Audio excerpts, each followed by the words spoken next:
إن الصفا والمروة من شعائر الله فمن حج البيت واعتمر فلا جناح عليه أن يطوف بهما ومن تطوع خيرا فإن الله شاكر عليم. ئەگەر تەماشاکەین پەروەردگار باسی شعائرەکە، باسی سەفا و مەڕوەکە، پاشانش باسی عمرەکەوە تا کۆتای ئاەتەکە چینە سەری فەقەرە بە فەقەرە. إن الصفا والمروة من شعائر الله.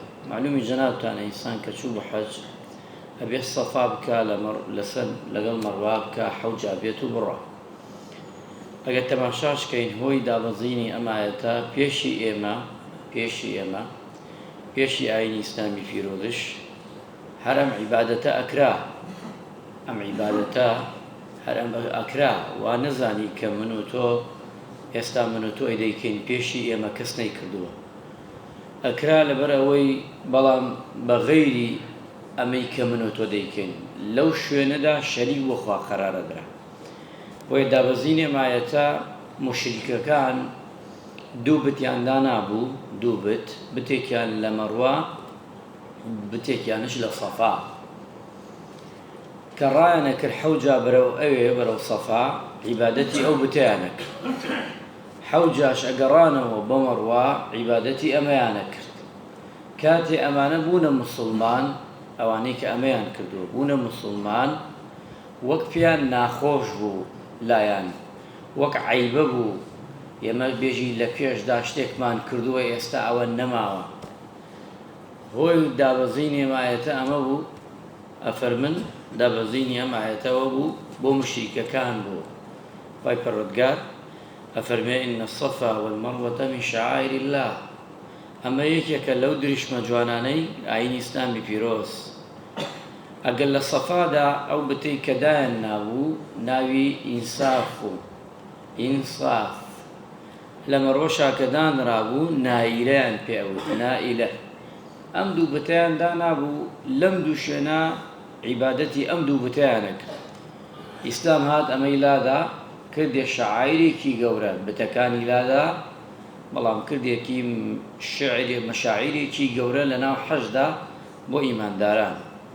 شەعائیرش بە دوو تەفسیر هاتووە عولەمایانە فەرمن، کەواتە ئێمە زانیمان دابەزینی ئەم ئایەتە بۆ موشریکەکان بوو بۆ ئەوەی ئەو بتپەرستیە نەمێنێ و بێتە یەکێ لە مەشاعیرەکانی خوا.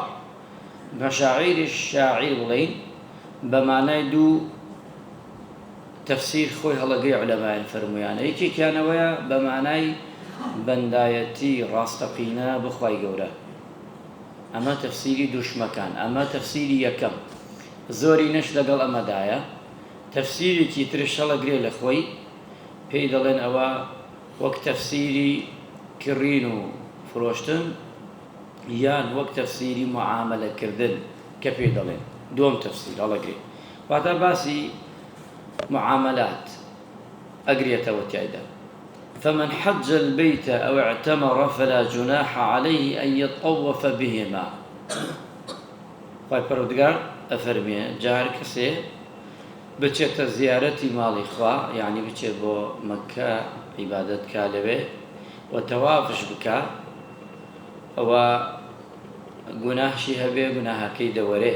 قەزدی موشریکەکانە، چونکە موشریکەکان لەوێ گوناحیان کردووە. هەر کەسێکەش گوناهبار بێ، هەر ئەگەیەتەوە بە عام هەتا ئەو ڕۆژەی کە دەمرێ ئەبێتە کەفارەتی گوناحەکانی بۆی. پێشتر بەڵام تەواف کە موشریکەکان کردیانە، بۆیە ئەم ئایەتە زیاتر بابەتی ئەوان دەگرێتەوە و دوایش پێغەمبەری خوا صلی الله علیه وسلم تا ڕۆژی قیامەت کە ئێمە ئەنجامی دەدەین ئەوەیە گوناحی هەموو لایەک دەسڕێتەوە. فلا جناح عليه أن يطوف بهما. واتە هەر کەسێک چوو بۆ ماڵی خوا بۆی تەواف بکە لەوێدا هیچیان نییە، هیچی بۆ نییە. ئەگەر ویستی بێ، ئەگەر بوێتی تەواف بکە، خوای گەورە لە گوناحەکانی خۆش دەبێت. ومن تطوع خيرا فإن الله شاكر عليم. واتە هەر کەسێکش بە ئارەزووی خۆی چاکەیەکی کرد، ئەو کاتە بێگومان خوای گەورە سوپاسگوزارە لە هەموو کار و کردەوەکانی خۆیدا.